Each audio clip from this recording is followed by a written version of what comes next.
കഴിഞ്ഞ ദിവസം വന്ന വളരെ പ്രധാനപ്പെട്ട ഒരു കേസ്. ആ വീടെടുത്തതിന് ശേഷമാണ് ആ വീട്ടിലെ ഉമ്മ മരണപ്പെടുന്നത്, ആ സഹോദരിയുടെ ഭർത്താവ് മരണപ്പെടുന്നത്. പിന്നീട് രണ്ടാമത് വിവാഹം കഴിച്ച ഭർത്താവിന് പ്രശ്നങ്ങൾ വരുന്നു, ജോലി നഷ്ടമാകുന്നു, ജോലിയിൽ സാമ്പത്തികമായി പുരോഗതിയില്ലാതിരിക്കുന്നു. ആ വീട്ടിലെ ഉമ്മയ്ക്കും അതേപോലെ തന്നെ മക്കൾക്കൊക്കെ ധാരാളമായി രോഗങ്ങൾ വരുന്നു. ഒരു നിലക്കും ജീവിതം മുന്നോട്ട് പോകുന്നില്ല, വഴിമുട്ടി നിൽക്കുന്നു.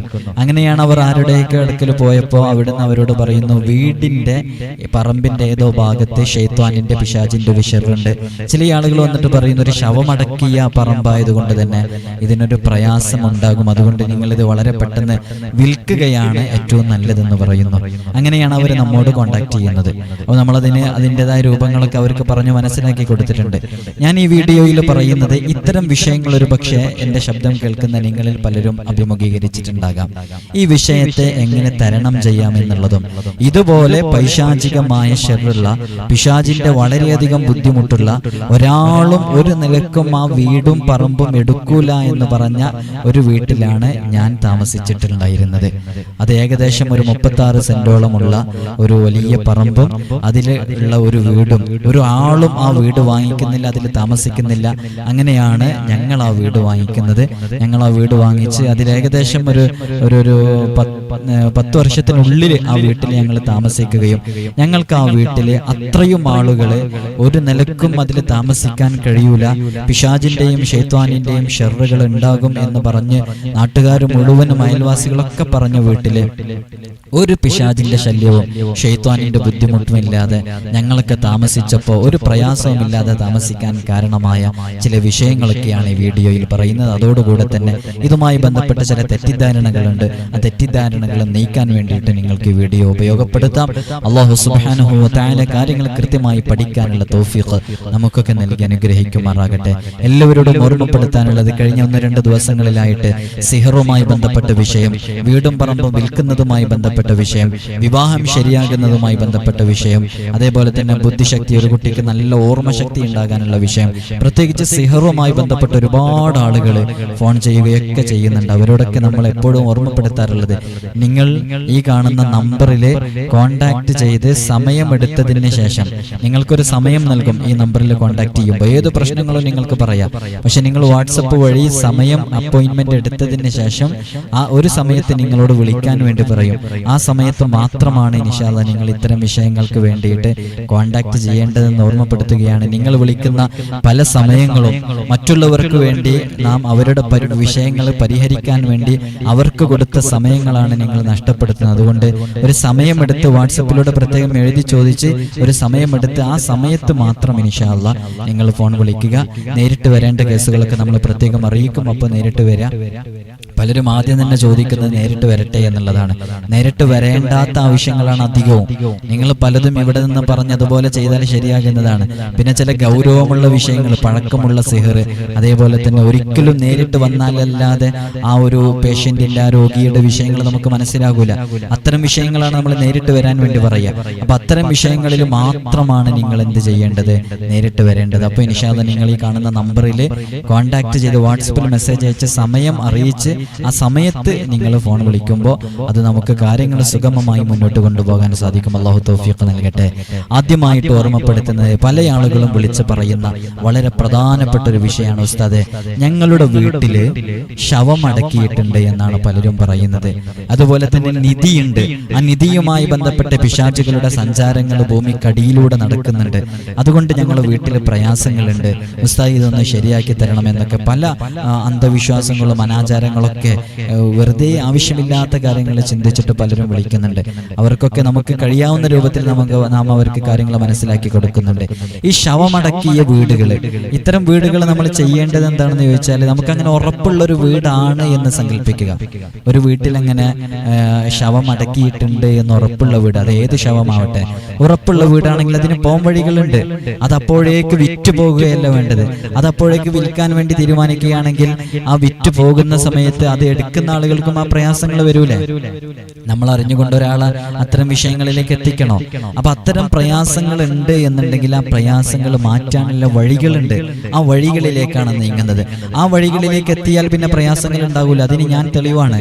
ഞങ്ങൾ താമസിക്കുന്ന വീട് ഞാൻ ഏകദേശം പറഞ്ഞല്ലോ, ഇപ്പോഴെല്ലാം മുമ്പ് ഏകദേശം ഒരു 10 വർഷത്തിനുള്ളിൽ താമസിച്ചിരുന്ന വീട് ഇതുപോലെ വലിയ പ്രയാസമുണ്ടെന്ന് പറയുകയും എന്നും രാത്രികളിൽ വീട്ടില് അപശബ്ദങ്ങൾ വരികയും മറ്റുള്ള സ്ഥലങ്ങളിൽ നിന്ന് ഏറ് വരുന്നുണ്ട് എന്നാണ് കൂടുതലും പറഞ്ഞിരുന്നത്. അതേപോലെ തന്നെ ആളനക്കങ്ങള്, അങ്ങനെയുള്ള പല പൈശാചിക ഷർറുകളും ആ വീട്ടിലും ആ പറമ്പിലും ഉണ്ടെന്ന് പറഞ്ഞ് ആ പറമ്പില് ഞങ്ങൾ ഏകദേശം 10 വർഷത്തിനുള്ളിൽ താമസിച്ചിട്ട് ഒരു പ്രശ്നവും ഒരു പ്രയാസവും ആ വീട്ടിലുണ്ടായില്ല.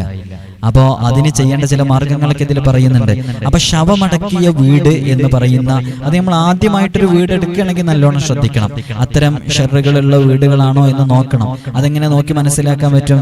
നമ്മൾ കൈമാറ്റം ചെയ്തു വരുന്ന സമയത്ത് തൊട്ട് മുമ്പുള്ള ആളുകളുടെ അടുക്കൽ അത് ആരാണ് കൊടുത്തതെന്ന് ചോദിച്ചാൽ അവർക്കത് പറയാൻ പറ്റും. അതിന്റെ മുമ്പുള്ള ആളുകളെ തൊട്ട് പറയാൻ പറ്റും. അങ്ങനെ ആ ഭൂമിയുടെ ഒരു ഹിസ്റ്ററി, ആ ഒരു പ്രോപ്പർട്ടിയുടെ ഒരു ഹിസ്റ്ററി നമുക്ക് കിട്ടും.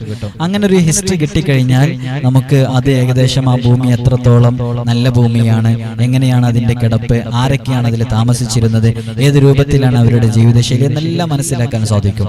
അപ്പൊ ആ ഒരു അന്വേഷണം പൊതുവിൽ വീട് എടുക്കുന്നതിന്റെ മുമ്പ്, സ്ഥലം എടുക്കുന്നതിന് മുമ്പ് നടത്തുന്നത് വളരെ ഉചിതമായിരിക്കും. അപ്പൊ ഇത്തരം ശവമടക്കിയ പറമ്പുകളൊക്കെ ഉണ്ടെന്നുണ്ടെങ്കിൽ നമുക്ക് ഒഴിവാക്കാൻ പറ്റും. ഇനി ഇതൊന്നും അറിയാത്ത ചില വിഷയങ്ങളിൽ ചില അടയാളങ്ങളെ കൊണ്ട് ഇപ്പൊ ഈ ശ്വാസമുട്ട്, അതേപോലെ തന്നെ ഈ അങ്ങനെ എപ്പോഴൊരു ഭയം ഉണ്ടാകുക, പേടി ഉണ്ടാവുക, അതേപോലെ തന്നെ മരിച്ച ആളുകളൊക്കെ സ്വപ്നം കാണുക, ഒരു ഭ്രാന്ത് പോലെയുള്ള ഒരു അവസ്ഥാവിശേഷത്തിലേക്ക് എത്തുക, ഇങ്ങനെയുള്ള ചില സംഭവങ്ങളൊക്കെ ഉണ്ടെന്നുണ്ടെങ്കിൽ അത് ചില അടയാളങ്ങളാണ്, ചില സൂചനകളാണ്. ശവമടക്കിയ വീടുമായി ബന്ധപ്പെട്ട് പിശാചിന്റെ ഷെറുമായി ബന്ധപ്പെട്ടുള്ള ചില സൂചനകളാണ്. ഈ കാൽപാദങ്ങളിലും കാലുകളിലൊക്കെ മാറാത്ത ചില ചൊറികള്, അതേപോലെ തന്നെ വൊമിറ്റിങ് തോന്നുക, അതേപോലെ തന്നെ നെഞ്ചത്ത് ഇങ്ങനെ കെട്ടി നിൽക്കുന്നത് പോലെ, തലക്കൊരു ഭാരമുള്ളതുപോലെ, എപ്പോഴും ഉറക്കം വരുന്നത് പോലെയൊക്കെ തോന്നുക, ഇങ്ങനെയുള്ള ഈ ഒരു അബോധാവസ്ഥയിലാവുക. ഇങ്ങനത്തെ ഈ വിഷയങ്ങളൊക്കെ ഇത്തരം പൈശാചികമായ ഷെറുകളുള്ള, അതേപോലെ തന്നെ ശവമടക്കിയ ചില വിഷയങ്ങളൊക്കെ ഉള്ള വീടുകളാണ്. അപ്പൊ അത്തരം വീടുകളൊക്കെ എടുക്കുന്ന സമയത്ത് തന്നെ ശ്രദ്ധിച്ചൊഴിവാക്കി കഴിഞ്ഞ് പിന്നീട് നമുക്ക് അത്തരം വിഷയങ്ങളിലേക്ക് നമ്മൾ ശ്രദ്ധിക്കേണ്ടതില്ലല്ലോ. നേരെ മറിച്ച് നമ്മൾ എടുത്തു കഴിഞ്ഞതിന് ശേഷം ഇത്തരം അടയാളങ്ങളൊക്കെ വരികയാണ് എന്നുണ്ടെങ്കിൽ അതൊന്നും ശ്രദ്ധിച്ച് അതിനുള്ള വഴികളൊക്കെ മറ്റുള്ള ആളുകളോട്, അറിയുന്ന ആളുകളോടൊക്കെ ചോദിച്ച് ഇത്തരം വിഷയങ്ങൾ ഈ വീട്ടിൽ വരുമ്പോഴുണ്ട്. ഡോക്ടറെ കാണിക്കുമ്പോഴൊന്നും ഈ വിഷയങ്ങളൊന്നും കാണുന്നില്ല. ഉസ്താദ് ഒന്ന് നോക്കിയിട്ട് എന്താ കാര്യങ്ങളൊന്ന് പറഞ്ഞു തരണം എന്നൊക്കെ പറഞ്ഞാൽ ഇന്ന് പറഞ്ഞു കൊടുക്കാൻ പറ്റുന്ന ആളുകളൊക്കെ ഉണ്ട്. അവരൊക്കെ കൃത്യമായിട്ട് പഠിച്ച ആളുകൾ, ഭൂമിയെ കുറിച്ച് അറിയുന്ന ആളുകളൊക്കെ കൃത്യമായിട്ട് അത് പറഞ്ഞു വരും. ഈ പിശാചിന്റെ തേർവാഴ്ചകളുള്ള ചില ഭാഗങ്ങളൊക്കെ ഉണ്ടാവും. ഇപ്പോൾ ഞാനൊരു ഉദാഹരണം പറഞ്ഞാൽ, ഒരു വീട് ഇങ്ങനെ നിൽക്കുന്നുണ്ട്. ആ വീടിന്റെ ഏതെങ്കിലും ഒരു ഭാഗത്ത് ഒരു ക്ഷേത്രമോ അല്ലെങ്കിൽ ഹൈന്ദവാചാരവുമായി ബന്ധപ്പെട്ട അമ്പലങ്ങളോ മറ്റോ ഉണ്ടെന്ന് വെക്കാം. അതേപോലെ തന്നെ അതിന്റെ ഓപ്പോസിറ്റ് സൈഡിൽ വേറൊരു അമ്പലം എന്തായാലും ഏകദേശം വരുമല്ലോ. അങ്ങനെ വരുന്നുണ്ട് എന്നുണ്ടെങ്കിൽ ചിലപ്പോ അവരുടെ ആ മൂർത്തികൾക്കും അതേപോലെ ദേവങ്ങൾക്കൊക്കെ, അവരുടെ പിശാചുകൾക്ക്, ശൈത്വാനികൾക്കൊക്കെ അവരുടെ ഒരു സഞ്ചാരപാത മുറിക്കുന്ന രൂപത്തിലാണ് നമ്മുടെ വീടുകൾ മറ്റൊക്കെ ഉണ്ടെന്നുണ്ടെങ്കിൽ ചിലപ്പോൾ ചില പ്രയാസങ്ങളൊക്കെ വരും. അപ്പൊ ഇത്തരം പ്രയാസങ്ങൾ, ഞാൻ നേരത്തെ പറഞ്ഞ ശവവുമായി ബന്ധപ്പെട്ട പ്രയാസങ്ങൾ, പൈശാചിക ഷെറുള്ള വീടുകൾ, അതേപോലെ തന്നെ ഇപ്പൊ ഞാൻ പറഞ്ഞ ഈ പോക്കുവരവുമായി ബന്ധപ്പെട്ട വിഷയങ്ങൾ, ഈ പിശാചിന്റെ സഞ്ചാരപഥത്തിനെ തടസ്സപ്പെടുത്തുന്ന രൂപത്തില് അങ്ങനെയുള്ള വിഷയങ്ങളൊക്കെ വരുന്ന സമയത്ത് നമ്മൾ മനസ്സിലാക്കേണ്ടത്, നേരത്തെ ഇപ്പൊ ഞാൻ സൂചിപ്പിച്ചല്ലോ, ഒരു കുടുംബം മരണപ്പെട്ടു എന്നൊക്കെ പറയുന്നത് ആ വീടെടുത്തതിന് ശേഷമാണെന്ന്. അതൊരിക്കലും അങ്ങനെ ആയിക്കൊള്ളണമെന്ന് നിർബന്ധമില്ല. അത് സ്വാഭാവികമായിട്ട് അങ്ങനെ സംഭവിച്ചതായേക്കാം. നമ്മുടെ വീട്ടിൽ ഇങ്ങനെയുള്ള എന്ത് പ്രശ്നങ്ങളുണ്ടെങ്കിൽ ആ വീട് വിൽക്കേണ്ട ആവശ്യം തന്നെ വരുന്നില്ല. നാം ചെയ്യേണ്ട ചില കാര്യങ്ങൾ അവിടെ കൃത്യമായി ചെയ്തു പോന്നാൽ ഒരു ശൈത്വാനിന്റെയും ഒരു പിശാചിന്റെയും ഒരു ദേവികളുടെയും ഒരു ദേവങ്ങളുടെയും ഒരു പോക്കുവരവിന്റെയും ശല്യം നമ്മുടെ വീട്ടിലുണ്ടാവില്ല. അതിന് കൃത്യമായി നാം ചെയ്യേണ്ട കാര്യങ്ങൾ കൃത്യമായി ചെയ്യണം. എന്നാൽ ഒരു പ്രയാസം ഉണ്ടാവില്ല. ഞാൻ പറഞ്ഞല്ലോ, ഞങ്ങൾ അത്തരം ഒരു വീട്ടിലായിരുന്നു വർഷങ്ങൾക്ക് മുമ്പ് താമസിച്ചിരുന്നത്. അങ്ങനെ താമസിച്ചിരുന്ന സമയത്ത് നമുക്ക് അത്തരം വിഷയങ്ങൾ വരാതിരിക്കാനുണ്ടായ കാരണം ഞാൻ ഇതിൽ സൂചിപ്പിക്കുന്നുണ്ട്. അപ്പൊ അത്തരം പോക്കുവരവുകള്, അതേപോലെ തന്നെ ശവമടക്കിയ വീടൊക്കെ ആണെന്നുണ്ടെങ്കിൽ അത് കൃത്യമായി അറിയുന്ന വീടാണ്. ഈ ഭാഗത്ത് ഇങ്ങനെ ഒരു ശവം അടക്കപ്പെട്ടിട്ടുണ്ട് എന്ന് അറിയുന്ന വീടാണെങ്കിൽ അതിന് കൃത്യമായൊരു വഴിയുണ്ട് ആ ഒരു പ്രശ്നത്തിനെ പരിഹരിക്കാൻ. ഒരുപാട് വഴികളുണ്ട്, അതിൽ നമ്മൾ ചെയ്തു കൊടുക്കുന്ന ചില വഴികളുണ്ട്. അപ്പൊ അത്തരം വഴികളൊക്കെ ചെയ്താൽ ആ പ്രശ്നങ്ങളൊക്കെ തീരും. ഈ പിശാചിന്റെ സാന്നിധ്യമുള്ള ചില ഏരിയകളുണ്ട്. അത് നമ്മൾ എത്ര നിഷേധിച്ചിട്ടും കാര്യമില്ല. ചില ഏരിയകളിലൊക്കെ പിശാചിന്റെ സാന്നിധ്യം ഉണ്ടാവും. ഇപ്പൊ ഈ കന്നിമൂല എന്നൊക്കെ പറഞ്ഞിട്ട് കേട്ടിട്ടില്ലേ? പലരും പല വിഷയങ്ങളിൽ അങ്ങോട്ടും ഇങ്ങോട്ടും തർക്കിക്കുന്നവരൊക്കെയാണ്. എന്തു തന്നെയായാലും ഈ കന്നിമൂലയിലൊക്കെ പിശാചിന്റെ സാന്നിധ്യം ഉണ്ടെന്ന് പറയുന്നുണ്ടല്ലോ. അപ്പൊ പിശാചിന്റെ സാന്നിധ്യമുള്ള സ്ഥലങ്ങളിൽ ഇപ്പൊ ഒരു ഉദാഹരണം പറയാം. കന്നിമൂലയിൽ പിശാചിന്റെ സാന്നിധ്യം ഉണ്ടെന്ന് ചിലരെങ്കിലും പറയുന്നില്ലേ? ചിലരൊന്നും സമ്മതിച്ചു കൊടുക്കൂല, ചിലരെങ്കിലും അത് പറയുന്നുണ്ടല്ലോ. ആ കന്നിമൂലയില് ഈ പിശാചുകൾക്ക് ഹബീബായ സല്ലല്ലാഹു അലൈഹി വസല്ലം തങ്ങള് നമ്മെ പഠിപ്പിച്ചതല്ലേ, നിങ്ങൾ ബാത്റൂമിലേക്ക് ചെല്ലുന്ന സമയത്ത് അല്ലാഹുമ്മ അഊദു ബിക മിനൽ ഖുബ്സി വൽ ഖബായിസി, ആൺ പിശാചുക്കളിൽ നിന്നും പെൺ പിശാചുക്കളിൽ നിന്നും കാവൽ തേടുന്നു എന്ന് പറഞ്ഞിട്ടല്ലേ നമ്മൾ ബാത്റൂമിലേക്ക് കയറുന്നത്. അപ്പൊ പിശാചുക്കൾ ഉണ്ട് എന്നുള്ളത് ഉറപ്പായില്ലേ?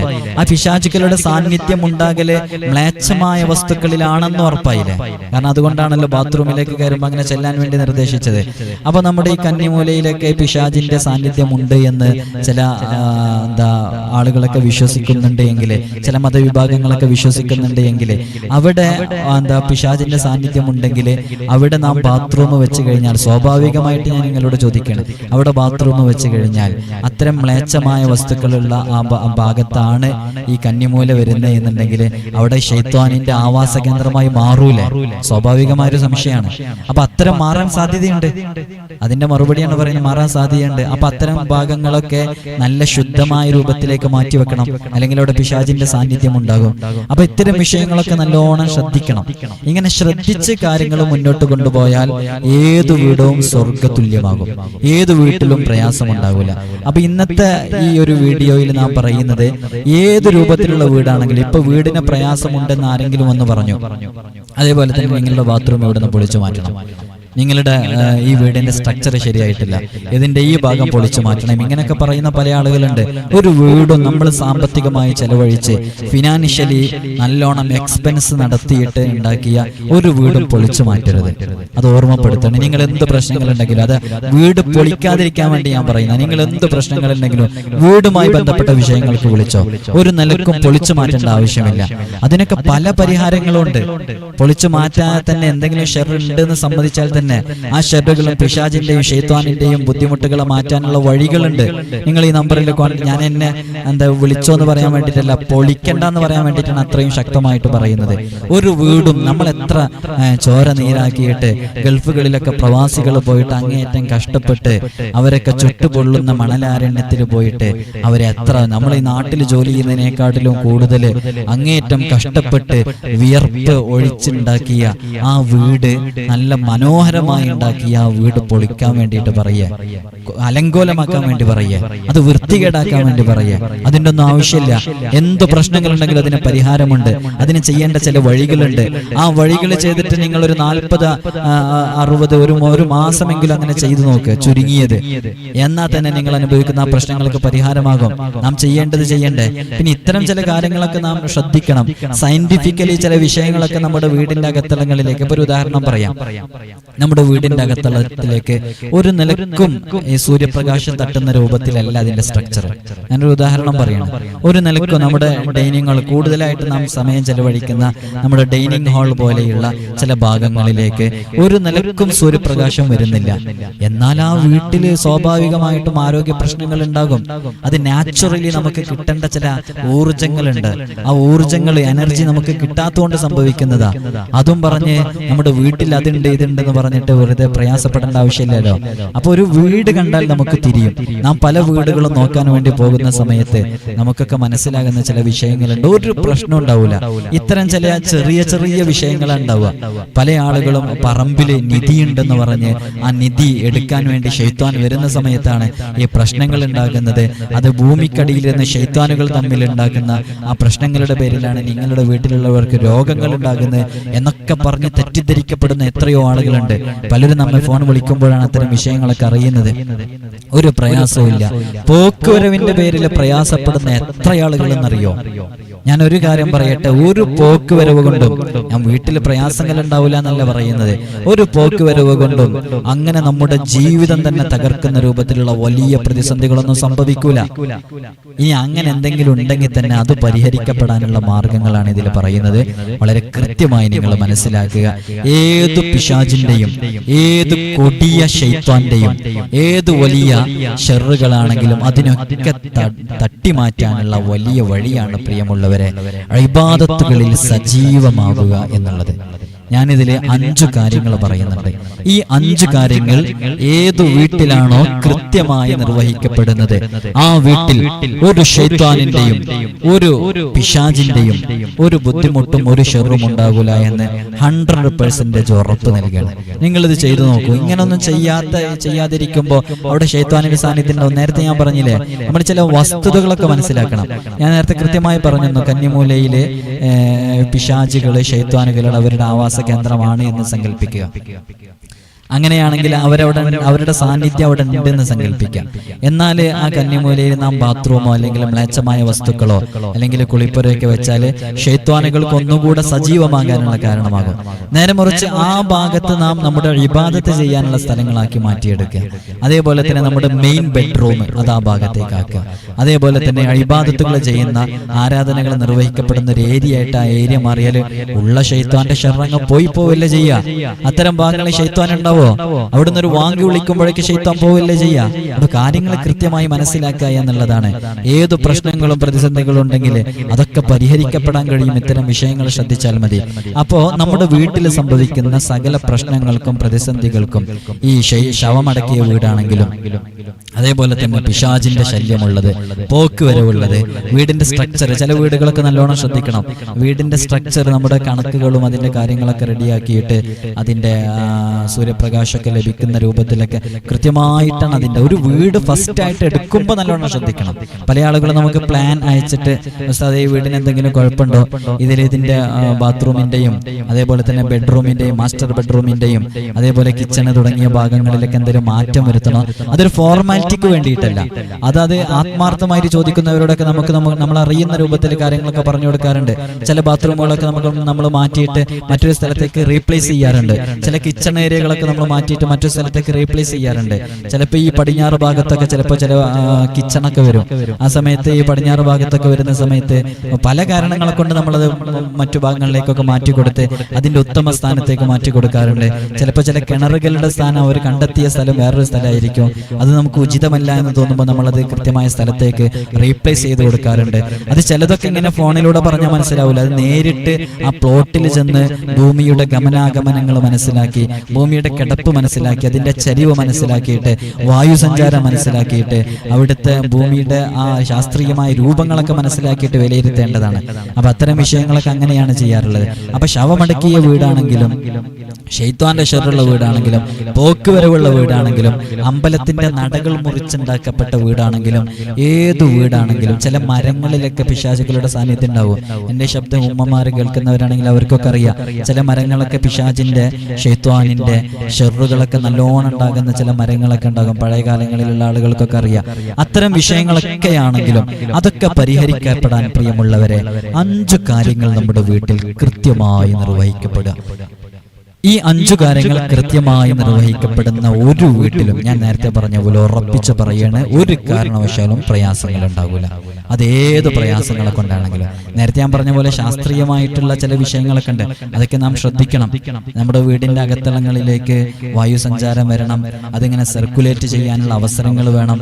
അതിങ്ങനെ തുറന്നു വെച്ച് വായു ഒരു ഭാഗത്തിലൂടെ വന്നിട്ട് എയർ മറ്റൊരു ഭാഗത്തിലൂടെ എയർ സർക്കുലേഷൻ നടക്കണം. അതൊക്കെ ആദ്യമേ അങ്ങനെയാണ് നാം ക്രമീകരിക്കേണ്ടത്. പ്രത്യേകമായി ശ്രദ്ധിക്കണം. ഒരു വീടെടുക്കുമ്പോൾ തീർച്ചയായിട്ടും നാം ആ വീടെടുക്കുമ്പോൾ ആ പറമ്പിന് എന്തെങ്കിലും ദോഷങ്ങളുണ്ടോ, അല്ലെങ്കിൽ ഒരു വീട് പ്ലാൻ വെച്ച് ആ വീട് എടുക്കാൻ വേണ്ടി പോകുമ്പോൾ ഈ പ്ലാനിൽ ഈ വീട് വെച്ച് കഴിഞ്ഞാൽ ഇതിന് എത്രത്തോളം ഇത് നന്നായിരിക്കും എന്നുള്ളതൊക്കെ കൃത്യമായിട്ട് ആദ്യമേ മനസ്സിലാക്കണം. ഇൻഷാ അല്ലാഹ് അങ്ങനെ മനസ്സിലാക്കി കഴിഞ്ഞ് വീടുണ്ടാക്കിയിട്ട് നിങ്ങൾ ഈ പറയുന്ന 5 കാര്യങ്ങൾ നിങ്ങളുടെ വീട്ടിൽ കൃത്യമായി നിർവഹിച്ചു കൊണ്ടുവരിക. അതിലൊന്നാമത്തെ കാര്യം വളരെ പ്രധാനമായി ശ്രദ്ധിക്കേണ്ടത് 5 വഖത്ത് നിസ്കാരം ആ വീട്ടിലെ നിർബന്ധമായിട്ടും പ്രായപൂർത്തിയെത്തിയ ഒരാളും ഒഴിവാക്കുന്ന സിറ്റുവേഷൻ, അവസ്ഥാവിശേഷം ആ വീട്ടിൽ ഉണ്ടാകാതിരിക്കുക. ഇപ്പൊ നല്ല സന്തോഷത്തിലായിരിക്കും ജീവിക്കുക. ഒരു കാലത്ത് നമ്മുടെ വീട്ടിൽ ബറക്കത്ത് മുഴുവനും നഷ്ടപ്പെടും. ബറക്കത്ത് മുഴുവനും നഷ്ടപ്പെടുമെന്ന് മാത്രമല്ല, അതിന്റെ ഉത്തരവാദിത്വം അത് ഏറ്റെടുക്കേണ്ടവർ കൃത്യമായി നിർവഹിക്കുക തന്നെ ചെയ്യണം. പ്രത്യേകിച്ച് സുബഹ് നിസ്കാരം. എന്റെ പ്രിയമുള്ളവരെ, സുബഹ് പലരും ഖളാ ആക്കുന്നവരാണ്. രാത്രിയിൽ അവർ അവരുടെ തിരക്കുകൾ ഒഴിഞ്ഞ് 12 1 മണിയൊക്കെ ആയി വന്ന് വീട്ടിൽ കിടന്നുറങ്ങിയിട്ട് രാവിലെ സുബഹ് ഖളാ ആക്കുന്ന സിറ്റുവേഷൻ നമ്മുടെ വീടുകളിൽ ഉണ്ടെങ്കിൽ അത് ഒഴിവാക്കണം. രാത്രിയിൽ നൈറ്റ് ലൈഫുള്ള കാലമാണ്. ഇപ്പൊ എല്ലാവരും ഒരു ഇശാ നിസ്കാരമൊക്കെ കഴിഞ്ഞ്, ഞാൻ നിസ്കാരം എന്ന് പറഞ്ഞത് ആ സമയത്തിന് സൂചിപ്പിച്ചു പറഞ്ഞതാ, നിസ്കരിക്കാത്ത പല ആളുകളുണ്ട്. ഇശായിന്റെ ഒക്കെ ഒരു ടൈം കഴിഞ്ഞ് ഏകദേശം 7:30 8 മണിയൊക്കെ ആവുമ്പോൾ കഴിഞ്ഞാണ് ടൗണിലേക്ക് പോവുക. ടൗണിലേക്ക് പോയി അവർ ബീച്ചുകളിലും മറ്റുള്ള സ്ഥലങ്ങളിലൊക്കെ സമയം ചെലവഴിച്ച് വീട്ടിലേക്ക് എത്തുന്ന സമയം 1 മണിയൊക്കെ ആയിട്ടായിരിക്കും. പോകുന്നതിനും തടസ്സമില്ല. എത്ര പോയി കഴിഞ്ഞാലും നമ്മുടെ വീട്ടിൽ കൃത്യമായി നിസ്കാരം നിർവഹിക്കപ്പെടണം. 5 വഖത്ത് നിസ്കാരം ഒരു നിലക്കും ഖളാ ആക്കുന്ന സിറ്റുവേഷൻ നമ്മുടെ വീട്ടിലുണ്ടാകാൻ പാടില്ല. അത് നമ്മുടെ മക്കളുടെ കാര്യത്തിൽ മാതാപിതാക്കളാണ് ശ്രദ്ധിക്കേണ്ടത്. പ്രത്യേകിച്ച് സുബഹ് ഖളാ ആകാനുള്ള സാധ്യത വളരെ കൂടുതലാണ്. സുബഹ് ഖളാ ആകുന്ന ഒരു വീട്ടിലും പ്രിയമുള്ളവരെ എത്ര നന്നാക്കിയാലും വീട്ടിൽ ബറക്കത്ത് ഉണ്ടാവില്ല. നല്ലോണം ശ്രദ്ധിക്കണം. അത് 7 വയസ്സ് കഴിഞ്ഞ നമ്മുടെ പ്രിയപ്പെട്ട മക്കളുണ്ടെങ്കിൽ ആ മക്കളെ നിങ്ങൾ വിളിക്കണം. മുമയ്യസായ കുട്ടികളാണ്. അവരെ 7 വയസ്സായാൽ നിസ്കാരം കൊണ്ട് കൽപ്പിക്കപ്പെടൽ മാതാപിതാക്കളുടെ ഉത്തരവാദിത്വമാണ്. നാളെ റബ്ബിന്റെ കോടതിയിൽ അതിനെക്കുറിച്ച് ചോദ്യം ചെയ്യും. ഓരോ നിസ്കാരവും ഖളാ ആക്കിയതിന്റെ പേരില്, അവരൊഴിവാക്കിയതിന്റെ പേരില് ഓരോ മാതാപിതാക്കളോടും, എന്റെ ശബ്ദം ശ്രവിക്കുന്ന ഓരോ ഉമ്മമാരോടും ഉപ്പമാരോടും ചോദ്യം ചെയ്യപ്പെടും. എന്ത് മറുപടി ഞങ്ങൾ പറയാ? എന്താ മറുപടി പറയാൻ കഴിയുക? അപ്പൊ 7 വയസ്സായി കഴിഞ്ഞ ഓരോ കുട്ടികളും, 7 വയസ്സ് മുതലുള്ള എല്ലാ കുട്ടികളും നിസ്കരിക്കണം എന്നുള്ള ഒരു നിർബന്ധം മാതാപിതാക്കളാകുന്ന നമുക്കുണ്ടായി. ആ വീട്ടിൽ 5 വഖത്ത് നിസ്കാരം നിർവഹിക്കപ്പെടുക എന്നുള്ളതാണ് ഒന്നാമത്തെ കാര്യം. രണ്ടാമത്തേത് ഉറക്കം. ഈ സുബഹയുടെയും അതേപോലെ തന്നെ സൂര്യൻ ഉദിക്കുന്നതിന്റെയും ഇടയിലുള്ള ഉറക്കം. സുബഹ് നിസ്കാരം കഴിഞ്ഞ് സൂര്യൻ ഉദിക്കുന്നതിന്റെ ഇടയിലുള്ള സമയം, ആ സമയത്തിന് വലിയ ശ്രേഷ്ഠതയുണ്ട്. നല്ലോണം ശ്രദ്ധിച്ച് കേൾക്കണം. സുബഹ് നിസ്കാരം കഴിഞ്ഞ് സൂര്യൻ ഉദിക്കുന്നതിന്റെ ഇടക്കുള്ള സമയം, ആ സമയത്തിന് വലിയ ശ്രേഷ്ഠതയുണ്ട്. ആ സമയത്ത് ഉറങ്ങുന്നത് നമ്മുടെ ജീവിതത്തിൽ ബറക്കത്ത് നഷ്ടപ്പെടാൻ വലിയ കാരണമാകും. അത് ഇപ്പോൾ തന്നെ നിങ്ങൾ നോട്ട് ചെയ്ത് വെക്കുക. നമ്മുടെ വീട്ടിൽ അങ്ങനെ ഒരവസ്ഥാവിശേഷം ഉണ്ടോ എന്ന് നോക്കുക. ഇനി ആ സമയത്ത് ഉറക്കം വരുന്നൊരു സിറ്റുവേഷൻ ആണെങ്കിൽ എന്തെങ്കിലും പണികളിൽ ഏർപ്പെടുക. ഒന്നുമില്ലെങ്കിൽ നമുക്ക് നമ്മുടെ ആരോഗ്യം നന്നാക്കാൻ വേണ്ടിയിട്ടുള്ള ഒരു എക്സസൈസ് ഉണ്ടല്ലോ, വ്യായാമം, അതെങ്കിലും ചെയ്യുക. ഒരു പണിയും ഇല്ലെങ്കിൽ ഉറങ്ങിക്കഴിയുന്ന എന്ത് പ്രവർത്തനങ്ങളിലും ഏർപ്പെടാം, ഒരു കുഴപ്പമില്ല. യഥാർത്ഥത്തിൽ ഒരു ഈമാനുള്ള മുഅ്മിൻ ചെയ്യേണ്ടത് ആ സുബഹ് നിസ്കാരം കഴിഞ്ഞ് സൂര്യൻ ഉദിക്കുന്നത് വരെ അള്ളാഹുവിനെ ഇബാദത്തിലായിട്ട് സമയം ചെലവഴിക്കുകയാണ്. അതാണ് ഏറ്റവും നല്ലത് ആ സമയത്ത്. ഇനി ഇതിനൊന്നും താല്പര്യമില്ല എന്നുണ്ടെങ്കിൽ തന്നെ, ഞാൻ താല്പര്യമില്ല എന്ന് പറയില്ല, ഇതിനൊന്നും കഴിയുന്നില്ല എന്നുണ്ടെങ്കിൽ ഈ പറയുന്ന കാര്യം കൃത്യമായിട്ട് ചെയ്യാം. അതായത് എന്തെങ്കിലും കാര്യങ്ങളിൽ ഏർപ്പെട്ടുകൊണ്ടിരിക്കുക. അതുപോലെ തന്നെ നമ്മുടെ വീട്ടിൽ എല്ലാ ദിവസവും യാസീൻ പാരായണം ചെയ്യാം. അത് ഇശാ മഗ്രിബിന്റെ ഇടയിൽ ഓതുന്നവരാണെങ്കിലും അല്ലെങ്കിലും സുബഹ് നിസ്കാരം കഴിഞ്ഞ് ഒരു യാസീൻ, അത് വലിയ ബർക്കത്തുണ്ടാവും. നമ്മുടെ മജ്ലിസിൽ എല്ലാ സുബഹിക്കും മഗ്രിബിന് ശേഷം യാസീൻ ഓതുന്നുണ്ട്. ഒരു യാസീൻ സുബഹിന്റെ മഗ്രിബിന്റെ ഇടയിൽ ഓതുക, വലിയ ബർക്കത്താണ് അതിന്. അതേപോലെ തന്നെ ഹൈഫുലിന് വേണ്ടിയിട്ടുള്ള കാര്യങ്ങൾ വീട്ടിൽ ചെയ്തു വെക്കുക. ഹൈഫുലിന് വേണ്ടിയിട്ട് എന്ന് പറഞ്ഞാൽ ഒരു ആഫത്ത് മുസീബത്തുകളും ബുദ്ധിമുട്ടുകളിലും ഒന്നും പെടാതിരിക്കാൻ വേണ്ടിയിട്ട് നല്ല നല്ല ആത്മീയ രീതികളുണ്ട്. അതിന് ഖുർആൻ കൊണ്ടുള്ള ആത്മീയ രീതിയുണ്ട്, അസ്മാ കൊണ്ടുള്ള ആത്മീയ രീതിയുണ്ട്. അതേപോലെ തന്നെ ചില കാര്യങ്ങൾ ചെയ്തു വെക്കുക. അസ്മാ ഉൽ ബദ്ർ പോലെയുള്ള ചില സംഗതികൾ, നിങ്ങൾക്കതുമായി ബന്ധപ്പെട്ട ചരിത്രങ്ങളൊക്കെ അറിയാലോ. ഞാൻ വീഡിയോ ലെങ്ത് ആയി പോകുന്ന കരുതിയോണ്ട് പറയാതിരിക്കുന്നതാണ്. നമ്മുടെ വീട്ടിൽ അസ്മാഉൽ ഹുസ്ന വലിയ കാവലല്ലേ? അസ്മാഉൽ ഹുസ്നയുമായി ബന്ധപ്പെട്ടതോ അല്ലെങ്കിൽ അതിന് നല്ല ആത്മീയ രീതികളുണ്ട്. പലരും നമ്മളോട് അതിനെക്കുറിച്ച് ചോദിക്കാറുണ്ട്. ഉസ്താദ്, വീടിന്റെ ഹിഫ്ളിന് വേണ്ടിയിട്ട് എന്താണ് ചെയ്യേണ്ടത്? വീടിന്റെ കാവലിന് വേണ്ടി എന്താ ചെയ്യേണ്ടത്? പിശാചിനെ തൊട്ടുള്ള ഷർറിനെ തൊട്ടുള്ള കാവലിന് വേണ്ടി എന്താ ചെയ്യേണ്ടത്? ഞങ്ങളുടെ മക്കളുടെ കാവലിന് വേണ്ടി എന്താ ചെയ്യേണ്ടത്? അത്തരം വിഷയങ്ങൾ നമ്മുടെ വീട്ടിൽ ചെയ്യാം. അപ്പൊ ഞാൻ ഈ പറഞ്ഞ കാര്യങ്ങൾ, നിസ്കാരം നിലനിർത്തുക, സുബഹ് പ്രത്യേകം വളരെയധികം ശ്രദ്ധിച്ച് നിസ്കാരം നിലനിർത്തുക. 7 വയസ്സുള്ള കുട്ടികൾ മുതൽ വീട്ടിൽ നിസ്കരിക്കുന്ന ഒരു സംവിധാനം ഏർപ്പെടുത്തുക. ഒരു ദിവസം അത് ഒഴിവാക്കാതിരിക്കുക. അതേപോലെ തന്നെ സുബഹ് മുതൽ സൂര്യൻ ഉദിക്കുന്നത് വരെയുള്ള ടൈമിൽ ഉറങ്ങാതിരിക്കാൻ വേണ്ടി പരമാവധി ശ്രമിക്കുക. യാസീൻ നമ്മുടെ വീട്ടിൽ പതിവാക്കുക. കാവലിന് വേണ്ടിയുള്ള കാര്യങ്ങൾ നമ്മുടെ വീട്ടിൽ ചെയ്തു വെക്കുക. ഈ കാര്യങ്ങൾ കൃത്യമായി നിർവഹിക്കപ്പെടുന്ന വീടാണോ, ആ വീട് നിലകൊള്ളുന്ന പറമ്പാണോ, ആ വീട്ടില് ശവമടക്കിയതിന്റെ പേരിലോ പോക്കുവരവിന്റെ പേരിലോ പിശാചിന്റെ പേരിലോ ശൈത്വാനിന്റെ പേരിലോ ഒരു പ്രയാസവും ഉണ്ടാകില്ല എന്ന് 100% ഉറപ്പ് തരാൻ സാധിക്കും. എന്നെങ്കിലും ഒരു ദിവസം ചെയ്യുന്നവരെ കുറിച്ചല്ല ഈ പറയുന്നത്, എപ്പോഴെങ്കിലും ചെയ്യുന്നതിനെ കുറിച്ചും അല്ല ഈ പറയുന്നത്. ഈ പറയുന്നത് സ്ഥിരമായി ഇത് ലൈഫ് സ്റ്റൈലാക്കി മാറ്റി, ഇതൊരു റൊട്ടീനാക്കി കൊണ്ട് നടക്കുന്ന ആളുകൾക്ക് ഇത്തരം പ്രയാസങ്ങൾ ഒരു കാരണവശാലും ഉണ്ടാവില്ല. നിങ്ങൾ നിങ്ങളുടെ ജീവിതത്തിൽ പകർത്തി നോക്കൂ. അതിന് മാതാപിതാക്കൾ തയ്യാറാവണം. മക്കളെ വിളിക്കണം. സുബ്ഹ് ഖളാ ആകുന്നതിന്റെ തൊട്ട് മുമ്പെങ്കിലും കുട്ടികളെ വിളിച്ച് നിസ്കരിപ്പിക്കാൻ വേണ്ടി ഓരോ മാതാപിതാക്കളും അതിന് തയ്യാറായി മുന്നോട്ട് വരണം. എന്നാൽ ആ വീട്ടിലൊരു പ്രയാസം ഉണ്ടാവില്ല. ഒരു പക്ഷെ എന്തെങ്കിലും ശൈത്വാനിന്റെ പ്രശ്നങ്ങൾ ഉണ്ടെന്നുണ്ടെങ്കിൽ ഈ കാര്യങ്ങളെ കൊണ്ട് ഇബാദത്ത് ചെയ്യുന്ന ഒരു വാങ്ക് വിളിച്ചാൽ തന്നെ ശൈത്താൻ ഓടുന്നല്ലേ? ഒരു അഴവ് തോതിക്കഴിഞ്ഞാൽ ശൈത്താൻ ഓടൂലേ? നിസ്കരിക്കുന്ന വീട്ടില് ശൈത്താന്റെ ശർറ് ഉണ്ടാവോ? അപ്പൊ ഇത്തരം കാര്യങ്ങൾ ചെയ്താൽ അത് വലിയ പരിഹാരമാണ്. അല്ലാഹു സുബ്ഹാനഹു വ തആല എല്ലാവരുടെയും പ്രയാസങ്ങളിൽ നിന്ന് വലിയ സലാമത്ത് നൽകട്ടെ. എല്ലാവരോടും ഓർമ്മപ്പെടുത്താനുള്ളത്, നിങ്ങളൊക്കെ പലരും ഇപ്പൊ കഴിഞ്ഞ ദിവസം സിഹറിന്റെ വീഡിയോ ഇട്ടപ്പോഴും അതേപോലെ ഒരുപാട് വിഷയങ്ങൾ ഇട്ടപ്പോ ഒരുപാട് ആളുകൾ ഡെയിലി എത്രയോ കോളുകൾ നിരന്തരം വന്നുകൊണ്ടിരിക്കുകയാണ്. അതുകൊണ്ട് ആ ഒരു വരവ് ഒഴിവാക്കാനും നിങ്ങൾ ആ വിളിക്കുന്ന സമയത്തൊക്കെ മറ്റുള്ളവർക്ക് അവരവരുടെ വിഷയങ്ങൾക്ക് പരിഹാരങ്ങൾ പറഞ്ഞു കൊടുക്കുന്ന സമയമാണ്. അത്തരം കാര്യങ്ങളൊക്കെ മുടങ്ങിപ്പോകുന്നുണ്ട് പല ആളുകളും ഫോൺ വിളിക്കുമ്പോൾ. അതുകൊണ്ട് തന്നെ നിങ്ങൾ ചെയ്യേണ്ടത്, നിങ്ങൾ ഈ കാണുന്ന നമ്പറിൽ നിങ്ങൾ വാട്സപ്പ് വഴി എഴുതി അറിയിച്ച് ഇൻഷാ അല്ലാഹ് ഒരു സമയം നിങ്ങൾക്ക് നൽകും. ആ സമയത്ത് നിങ്ങൾ ഫോൺ വിളിച്ചാൽ നിങ്ങൾക്ക് പരിഹാരം നൽകപ്പെടാൻ സാധിക്കും. ഇൻഷാ അല്ലാഹ് ഈ നവംബർ 27-ാം തീയതി വരെ, ഈ വരുന്ന നവംബർ 27-ാം തീയതി വരെ ഓരോരുത്തർക്കും സമയം കൊടുത്ത് അതുവരെയുള്ള സമയം ഫില്ലായിട്ടുണ്ട്. നിങ്ങൾ ഈ വീഡിയോ കേൾക്കുന്ന അപ്ലോഡ് ചെയ്ത് കേൾക്കുന്ന സമയമാകുമ്പോഴേക്ക് ഏകദേശം ഡിസംബർ മുതലുള്ള ദിവസങ്ങളായിരിക്കും ഈ ഒഴിവുണ്ടായിരിക്കുക. അതുകൊണ്ട് ആ ദിവസങ്ങളായിരിക്കും നിങ്ങൾക്ക് നൽകുക എന്ന് ഓർമ്മപ്പെടുത്തുകയാണ്. അതുകൊണ്ട് തന്നെ അത് ഫോൺ വിളിക്കുന്നത് ഒഴിവാക്കിയിട്ട് എഴുതി അറിയിക്കുന്നതിലേക്ക് എല്ലാവരും എത്തി. വരേണ്ട ആളുകളോട് വരാനുള്ള കാര്യങ്ങൾ പറയും. അതേപോലെ തന്നെ ഫോണിലൂടെ പറഞ്ഞു തരാൻ പറ്റുന്നത് അങ്ങനെ തന്നെ മാക്സിമം പറഞ്ഞു കൊടുത്ത് പരിഹരിക്കപ്പെടും. അല്ലാഹു സുബ്ഹാനഹു വ തആല എല്ലാ പ്രയാസങ്ങളിൽ നിന്നും വലിയ സലാമത്ത് നൽകി അനുഗ്രഹിക്കുമാറാകട്ടെ. അസ്സലാമു അലൈക്കും വറഹ്മത്തുള്ളാഹി തആല വബറകാതുഹു.